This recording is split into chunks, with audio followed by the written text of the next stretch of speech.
What is up, everybody? It's your boy, Coach Vic. Glad to be here with you today. Have a special guest, one of my land investing group members. His name is Clint Griffith. He has just gone full cycle. He is now a certified land investor. He's been there, done that, and he's about to tell us the tale of his first couple of deals, how much he's made, all that good stuff. So without further ado, everybody say what's up to Clint. Clint, it's great to have you here. I appreciate you being here.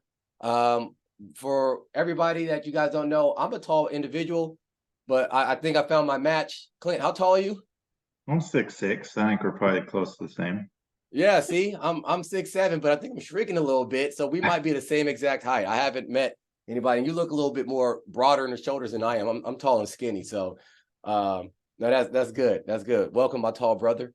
Yeah. So yeah, tell the people about yourself, anything that you want to share. Oh boy, put me on the spot. Was born and raised on the West Coast in Oregon. Traveled all over not the world, pretty close. In my younger days, traveled all over the United States, building cellular phone towers back when brick phones were just becoming a thing, and the cellular world was starting to kick off. Back in the late '90s, early 2000s. Nice. Did that for a long time. Traveled the world. Then you get a wife or girlfriend and they get pissed that you're gone all the time. So I'm to put that aside. And so construction, and joined a team of construction people back in 2004. Worked there for almost 20 years. Worked my way up from ground guy to vice president of a $50 million company. And then recently just decided, kind of sick of the travel, the same thing. I had to go from where I live to our middle office, which was almost 3.5 hours, then to our next office in Seattle, which was a long ways away. And so this is being gone all week, trying to run this company. It just took its toll on myself, my life, and not what I wanted to do. And we have a bunch of property and I have to take care of that. So quit that gig. It paid very, very well, and I'm coming to find out that I missed that. But hey, we're getting into it, working through some stuff, and yeah. So then picked up land investment. Always interested in it, and always interested in real estate. Just thought I never could do it, and then I kind of got forced into it because I shattered my foot and my leg, and so stuck on the couch for months and months and months on end. Decided, well, that's no better time than to jump in when I'm stuck on the couch. So jumped in and it went really well. Followed the steps from Vic's class, step by step. I'm a process guy, so I was follow, and the system works. That's awesome. Number one, very much a step-by-step guide, and it made it easier for me to kind of show you the way. So I do appreciate that. But you said you shattered your leg and your foot. Like, what were you doing? Street fighting or No, actually, I was just screwing around. It was 4th of July, and we were probably drinking too much and jumped off of a high spot during a fireworks show, trying to make room or not fall with a bunch of other people, and landed on both my feet. Thought I broke both my feet, but only one, thankfully. Wow. So I had to have reconstruction surgery and a whole bunch of stuff done, and so just getting through that. Yep. So foot's broken. You're laid up on the couch. You're like, you know what? I might as well get into this land investing thing. But like, what actually got you interested in land in the first place? Because there's a lot of different avenues of real estate you could have jumped into. And I like the fact that one, it's fast. You're always turning and burning because slow isn't what I do. And you're dealing with people. I'm dealing with, real estate professionals all over the place, but you're not dealing with inspections and lead and abatements. And I've been in construction my whole life. After I left the communication world, I went into construction. We always had to deal with abatement and all sorts of trainings and just getting subcontractors in. And I've dealt with subcontractors for 20 some plus years, maybe 30, I don't know. And it seems like you're always dependent on someone else to do something for you, and it never gets done. And you're always waiting. They're always costing you money. And so, yeah, being your own boss and being able to push this stuff through, self-close, not wait on title companies, which are a drag, not wait on real estate agents, which is a drag. Really pushing this stuff through fast is what interested me about the real estate world. Would I love to own 10 houses in Mexico and all across the world? Yeah, of course, duh. But to get there, I want to go through, you got to go through this part first, in my opinion, without having a giant ball of money. I hear you. If Okay. that makes sense. Hopefully that made sense. No, that makes a lot of sense. So now you explained pretty well of why the land investing thing like really appealed to you. Have you tried anything else before that you're like, well, maybe I can do this to make a little money or whatever? Not really. I researched a lot. What's the one guy that's got the vacation Airbnb rental stuff? I don't remember it. Sean Moore, I think is his name. He does a big program for Airbnb stuff, and I looked at the other people that you that do what you do out there, and the book of the Mr. Geek guy, I read that, did all that stuff, and yeah, I saw you on a podcast or something, and just your story and what you've gone through and how you've become where you are from where you came from is what inspired me. I appreciate that. All right. So let's jump into your first deal. Now, what area, or if you don't want to share your secret sauce, I totally get it. But like, I should say, what attracted you to the area that you selected? And like, how did that whole process work out for you? Well, when it became time to start on the program, to start looking and stuff like that, and I'm not done. I'm going to go out and find all the information I can find. So I'm going to, at the same time, I'm watching other people do it and how they do it, and seeing all these forums and just reading. I never really participated. I just always read what other people are doing and then make my best educated guess or decision of what I can do. And so I just scoured the country, basically trying to find areas that were hot, just blown up on Zillow or Trulio or the other realtor.com that were just glowing like a Christmas tree, like shit's happening. And I also Googled pretty simple hottest county in America. So pretty simple. Yeah, it's not bad though. And I didn't pick the top, it gives you the top 20, and I picked the middle one. I don't want to go to the one where everybody's at. Right. I want to go to the one that's probably not great. So I went right in the middle. And I started looking around in that area and found a few areas that were selling and on the market and selling fast. So you zoom in on an area, there's 300 deals here and 300 deals closing. So it's a pretty good supply and demand. Things are moving. So that's kind of how that went down. Nice. And then so you pick this area, everything looks good from your research. You decide to, hey, it's time to start contacting some people. So tell me a little bit more about that process. What method did you use? How quickly did you get started? Anything else that you want to share about that?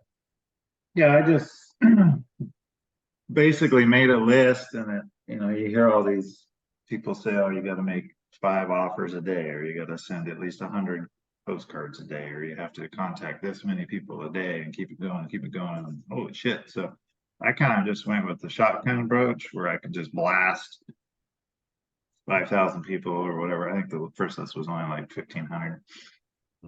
And just blast these people and set up my Google Voice thing for your instructions on the dealio. And yeah, the calls started coming in, and I didn't know shit really about what to do with half of this stuff. And so it was trial and error and I was scared to put out a bunch of money. So I think the first one was just a guy, and I said, hey, I was $1,200. The lot looked good. It was next to another house in the subdivision, so I know there was utilities there, and it was flat, and there was houses all around, so easily be workable ground. And a lot of older people that move into that kind of area, they want neighbors. They don't want to live out in shit, so it's good to have neighbors. And I said, how about $1,200. And he was just kind of done with his property. And he just said, you gotta do whatever you want to do. That's fine with me. And I'm like, okay, we'll just do that. So, so yeah, closed that mobile notary, went out and got him signed. And then I think the next day or two, I talked to another lady and I was like, well, I offered too much on this guy, obviously, because he would have taken anything. So I'm gonna ask this lady if she'll take $200. And she's like, yeah, whatever, just get it off my plate. So I bought another one for $200, which by the way, was a lot steeper than I thought. So I'm still sitting on that one, but it'll sell. So, all right, how long did it take from sending out that blast of different postcards or whatever to you got to the phone and you talked to that first guy that you offered $1,200 for? Yeah, so just the mail and the process time. So 5 days, 5 to 7 days from mailer to someone calling in to my Google voice line saying, hey, this is Joe Blow, call me back. And so quickly, it's how I usually do it. I'll get a voicemail, I'll jump into Netter, and all my mapping stuff and the county and Google Maps, Street View, do as much as I can I'll even go into Zillow and pull up all the houses that are actually around the property. And you can usually look through their pictures. I don't really care about looking at someone's underwear drawer and stuff, but you get through to where they go to the landscape pictures and you can focus on the background and see exactly kind of what's going on there. Because some, like this subdivision, they don't allow street view. And so this is a massive, massive subdivision and there's no street view because they won't allow Google to post it. Oh, wow. So that's a real tough part. So using that kind of, okay, this house sold a year ago, but the pictures are still on Zillow. So you can click in and you can kind of see what the neighborhood looks like and stuff like that. But anyway, yeah, so 5 to 6 days, something like that, I guess. That's fast. First off, thanks for that little gem of like, hey, you can't get street view. You might be able to see some realtors listings of homes that actually might give you a better layout. So that's actually pretty cool. And then, yeah, so 5 to 6 days. So obviously a lot of people like texting because they say, oh, it's fast and people are worried about spending too much money on mailers.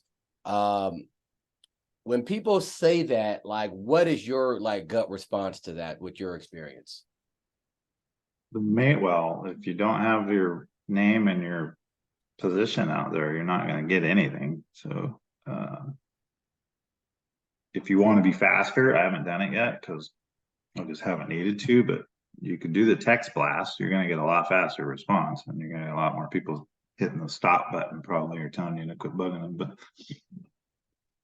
and then I didn't do the range kind of like you do on your mailers where you put, okay, I'm going to buy your shit for 2,500 to 6,000 or you name it, whatever your range of price per acre calculation. And I haven't never done that. I just send the general one. As you get bigger, I could see where that's really time consuming, and that is really time consuming. I was sitting on the couch, so I had all the time in the world to call each and every one of these people, research every single property. A lot of them sucked, and a lot of the people wanted retail, and that's fine. But I've been going back through my old lists, and I'm planning on calling some of those people to see if they've changed their mind. I've also had people where I'm like, I'll give you $1,500, and they're like, no way. Well, sorry. And then 2 weeks later, they call back. So you still want to give me $1,500? Maybe. Maybe not. Maybe I don't want to give you 1,000 now. Yeah. And I've gotten 2 or 3 like that.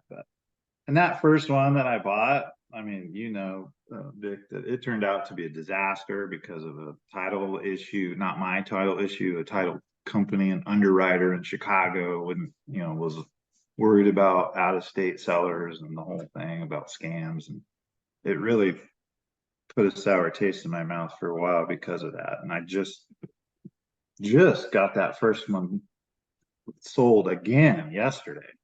And that's been how long has that been? That's 3 or 4 months. I've sold others in the meantime, but this whole title company issue, which isn't my fault because I did everything to the T per the process, and the county stuff, and even called the county and called other title companies, and they're all saying it's fine. So here we go again. Now it's in closing again, and they won't use my title company because the builder that bought it is doing a package deal where, you know, he's getting a home loan at the same, or a construction loan at the same time. So it's all rolled into this package. So he's got to use this other title company. And I'm like, okay, well, you better warn him. If I have to get my title company involved, who will write the insurance policy on it, that's fine. We will. But I want that one out of my hair. I'll tell you that. I'm not gonna make shit, hardly any money. I think I'm that $1,500. I think it's, I bought it for $1,200. Has turned into all in. I wrote it down somewhere.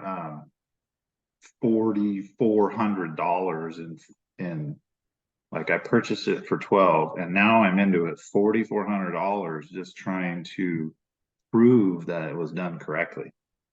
Is that now paying title companies to do that? Is that where the extra expense comes in, or where the expense is coming from? I think that so purchase price at 12.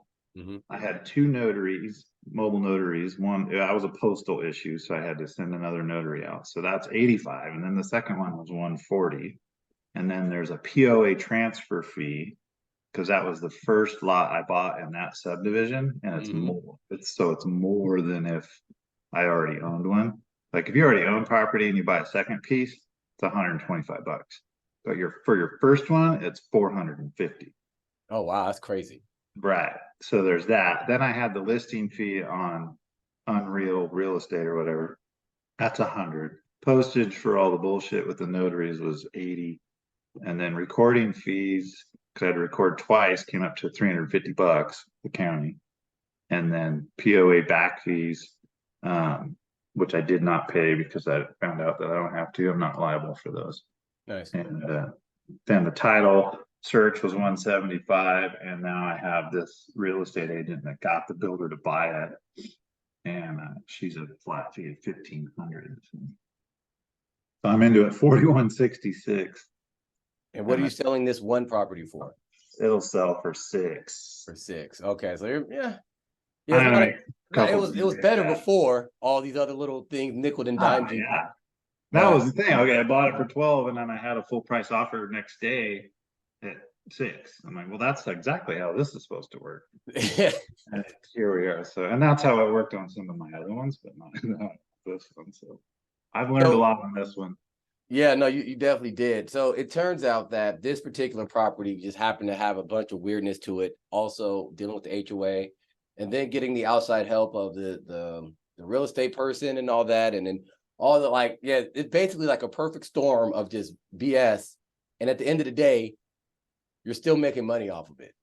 Still making money. Yeah, that's the part that's great. I'm granted it's not as much as you wanted to, but I mean, you learned a ton and you made money from your lesson. So I don't think you can kind of beat that. Now, tell me about the other deals that went a little bit more smoothly. Yeah. So another one was outside of this area. I went to south about 40 minutes, I guess, to another area. This would have been my second list, which proved to be an amazing amount of phone calls. Like 20 to 30 calls a day I was answering. Oh wow. For like a week. I mean, it was unreal. And it was a bunch of shit. That postcard campaign went very well then. Yeah, the second one was amazing. But it was also a bunch of crappy lots and maybe not the best area. So, you know, you're going through those, and people, bunch of stuff with no easements, landlocked, and all the crap, you know, which is fine. We worked through all that, and then I ended up finding a 3-lot parcel that totaled about 0.62 acres. And obviously, like you talk about in your deal, and you talk about all the time, if you find multiple parcels, usually you list them as one big one, which I found very helpful because you can get more money out of it, and you don't have to deal with 3 different people. But right. So I sent out neighbor letter to the properties around it. No homes yet, just all property. And one of the neighbors said, "Hey, you sent me a letter in the mail," and I listed it. I bought it for 4, and I listed it for 12.5. And on my neighbor letter, I said, hey, buy it now before I put it on the open market for 12.5. You can have it for 11. And he called and he's like, I'll take it. Oh shit, okay. And then, of course, final hours, we're going to title and getting ready to close. And he's like, oh man, the bank will only give me 10,000. Can you do 10? I'm like, whatever, you know. So I said, as long as you cover all closing costs, that is a 10 net to me, and you can have, you know, the rest is on you.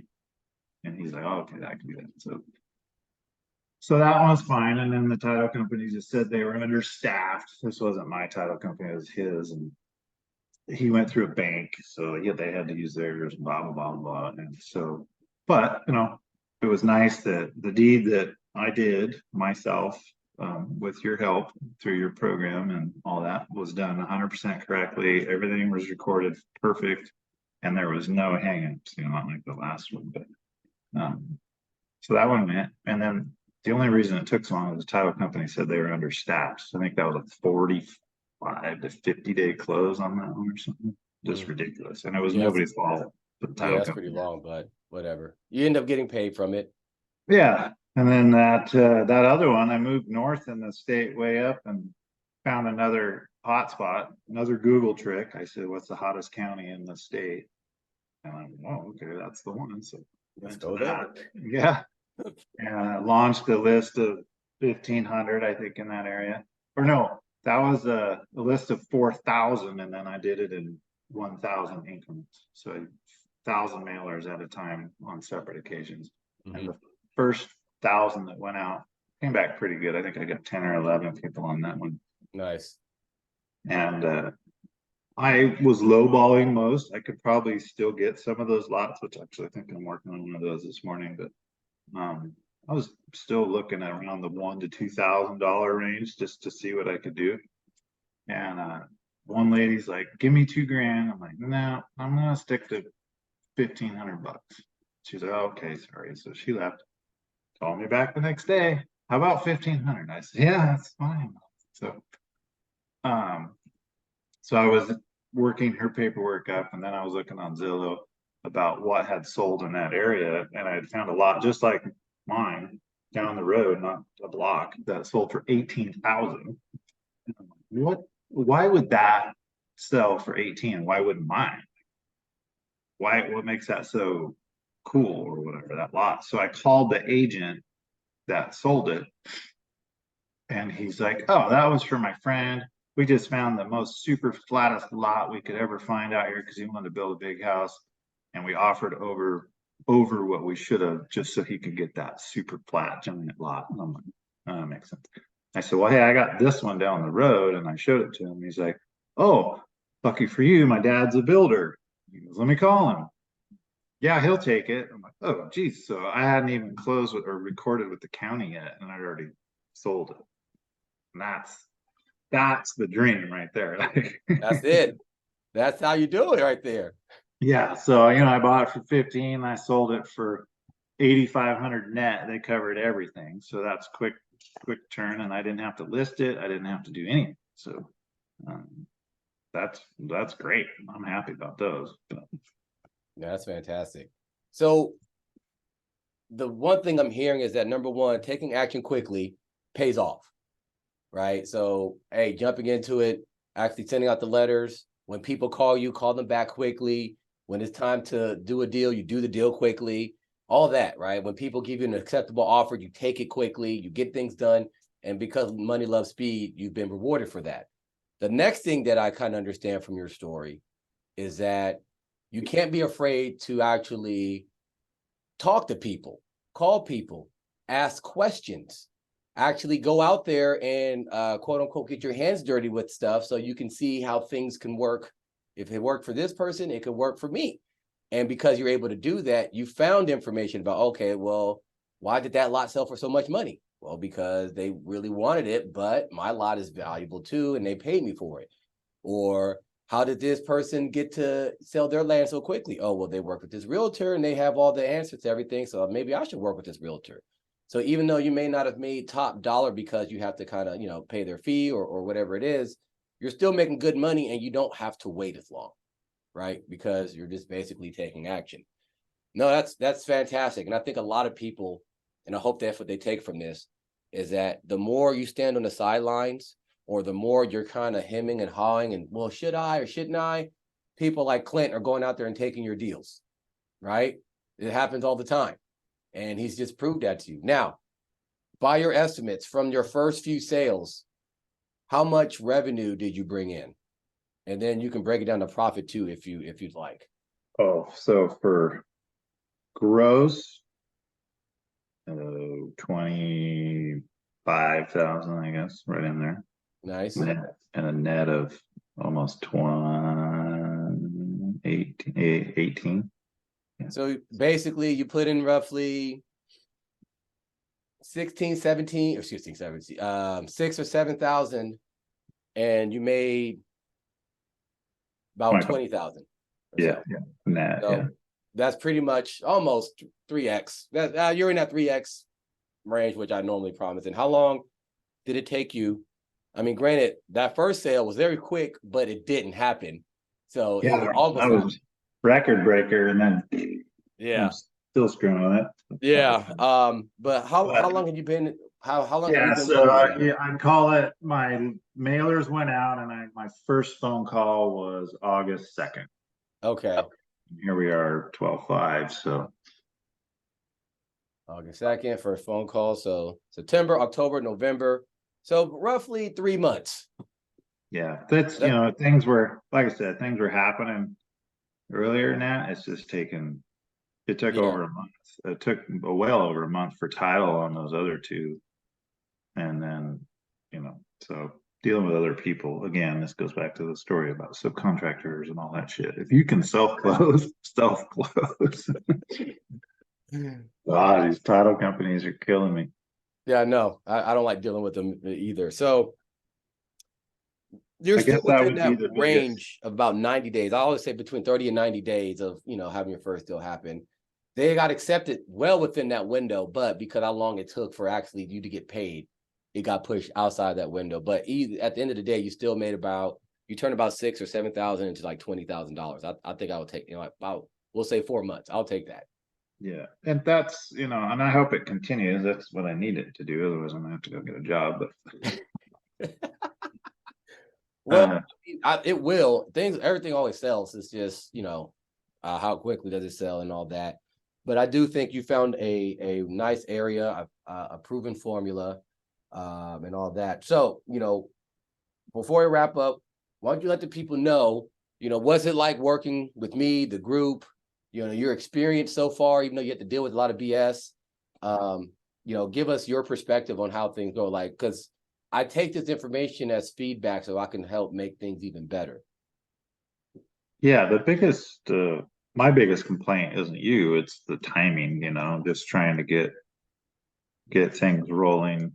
You have to get inventory to sell inventory, and then there's this, so like once you get 3 months ahead and it's all rolling, and you hope that the sales are going through and checks are not coming in consistently at that point. But working with you has been great. The content on the course is great. It's easy to follow. I'm curious about your app thing you're going to do. That sounds pretty cool. Yeah, it's gonna be fun. It's gonna be a lot of fun. And then the people, they're fun. I mean, I don't talk a whole lot on there, but I like listening to them. It's fun. And they're, PJ and those guys and Frank, they've been doing it a minute. And so they have more knowledge than the other people that are on there because they're new. So it's fun to listen to their stories, and then I know what not to do. Which is exactly how that's supposed to work. So Yep, absolutely. Without the help of you and the team, there's no way. Like when I tell people, I'm not very open about what I do with people around me. I don't even know my best friend knows what I do. He thinks I sit at home all day and drink beer, which is not the case. I sit in front of my computer. I don't talk about where my money comes from. It's none of their fucking business. Excuse my friend. It's just, but without the help, I wouldn't have known how to do it. But the people that do know, obviously my other half, she knows, and a few other close people. So how in the hell did you figure that out. Like, are you a wizard? Did you just come up with this on your own? I'm like, no, I had help, and you did a good job. You do a good job, so I appreciate it. No way I could have figured it out without it. So Thank you. Thank you. I do but appreciate how quickly you've taken the information and just run with it, right? Everybody has their speed, but it's always refreshing to see somebody who's like, no, okay, I got it. All right, just let me go. I'll take it. I love that. Some people, they need a lot more handholding. And that's yeah, cool. I'll do yeah. that for them as well, right? But it's always good to see someone who just takes and just right. It is so easy. Like, that's the thing. Like, once you know it and follow your little program there, once you know it, like, it is the easiest thing in the world. It's just all about repetition, and you can't not send stuff out. So, like, you can't expect the phone to ring if people aren't getting shit in the mail or text or whatever. Right. And I've backed down a little bit on my lists going out the door. Whether I should have or shouldn't have, I don't know. We'll see. But I also still have 13 or 14 properties I need to get sold. So I've been focusing on that. Yep. And today I had a builder call me this morning and say, hey, do you still have that lot? And it was one we talked about a while ago. Well, I passed on it because he didn't want it. Well, now they want it. And so I got to call this guy back. I think I offered him 2,100 for this lot. It's a good lot. And the builder's like, we'll give you 13,000 for it. So Better go get it. yeah. So I gotta call this guy and be like, hey, what will you take, and try to play the Yeah, just let them know, like, hey, I'm still interested.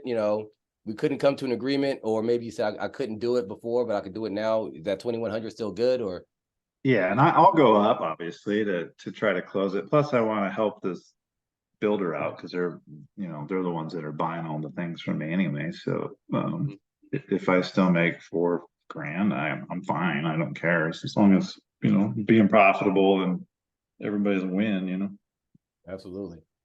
And it won't be any effort other than me writing a new deed, closing that deal, and then sending everything else to his title company and be done. So, That's fantastic. So before we wrap up, is there any words of wisdom you want to give all those people listening to this, either now or in the future, about, like, if they're trying to get started with land, or maybe they're kind of dabbling in it, but they're not really taking it seriously? Is there anything you want to tell them, or any advice that you can give them to kind of get them off the bench? to get them off the bench is like, get it out there. You can't be scared about spending the money in the beginning to get lists out there. You can do I already forgot the name because I don't do it. What do you call it when you pinpoint lots and build your own list? And Oh, when you do it by hand? Sniper approach. Oh, yeah, sniper approach. Yeah. Yeah, I don't do that because that's, I don't know, time consuming for me. I'd rather just launch a whole county and be done with it, But plus, I don't know what I'm missing. That's Some of true too. That's some true of the too. best ones have come in. I'm like, holy crap! I would have never sent that guy that, but here we are. Well, that's And why I kind of give everybody a little bit of everything, because I've tried all three approaches and they've all worked to various degrees. yeah, You pick your best one. right. I like the shotgun approach. One, it's easier for me, and when I do, or hopefully if I get a VA or something like that, it's going to be easier for a staff member to do that instead of trying to be as critical as I would be trying to pick individual lots. And you just keep that flow coming. I've had 2 people call in, hey, I don't want to sell this one, but I have another one over here in a different county that you would have never sent a letter to. And those have turned out good. So, and then neighbor letters, I'm a fan. I use Onyx Maps, but there's other ones out there. But I pull the tax ID and tax address and mailing stuff from those, and I'll send a handwritten, typed with a hand signed letter to these neighbors, and that's been really helpful because I know if my neighbor over here was to sell his shit, I'd be all over that. So there's a lot of people that don't want neighbors, so they'll be happy to buy. Nice. Well, this has been fantastic. Like, as I said, you got a gift in the mail. Appreciate you. I'm glad that you've gotten through that first full cycle several times at this point now. It is time now to kind of scale up a little bit, right? See what we can do to increase those paydays, increase the frequency of those paydays, and you know, get you going back to hunting and doing all the other shit that you like to do. Cool. No, I appreciate your time. So that's it, everybody. Make sure you act like Clint. Take action, be fast about it, and just kind of follow the program. And I promise you it'll work for you the same way it's worked for him. So that's it. I will talk to you guys later. All right. Peace out. All right. All right. All right. All right. That's what I got. I got another piece.